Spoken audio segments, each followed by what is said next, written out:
Қазақстан Республикасы Білім және Ғылым Министрлігінің мектепке дейінгі балалық шақ республикалық орталығы ұсынады. Мектепке дейінгі білім беру ұйымдарында жазғы сауықтыру жұмыстарын ұйымдастыру бойынша әдістемелік ұсынымдар.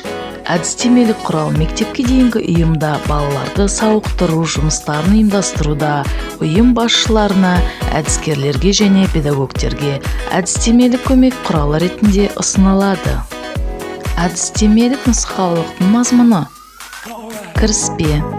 Жазғы кезеңдегі мектепке дейінгі ұйымдардың қызметін реттейтін құжаттар. Жазғы сауықтыру кезеңінде білім беру салалары бойынша жүргізілетін жұмыстарының бағыттары. Жазғы сауықтыру жұмыстарын ұйымдастыру кезеңдері. Жазғы сауықтыру шараларының түрлері.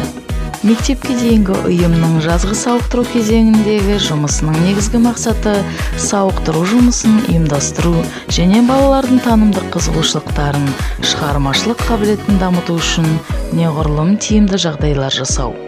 Дәл осы маусымда балалар құрбыларымен араласудан көңілі көтеріліп, үлкен қуаныш пен әсерге бөленіп, өзіне қажетті жаңалықтарды ашады. Соның ішінде рухани адамгершілік құндылықтар негізінде ұлттық мәдениет пен дәстүр арқылы баланың жеке қасиеттерін қалыптастыру көзделген.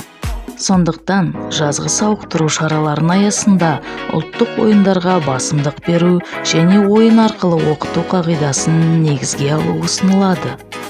Толық әдістемелік ұсынымдарды төмендегі сипаттамада қалдырылған сілтеме арқылы таба аласыздар. Ал Білім ТВ арнасы сіздерге сәттілік тілейді, құрметті ұстаздар.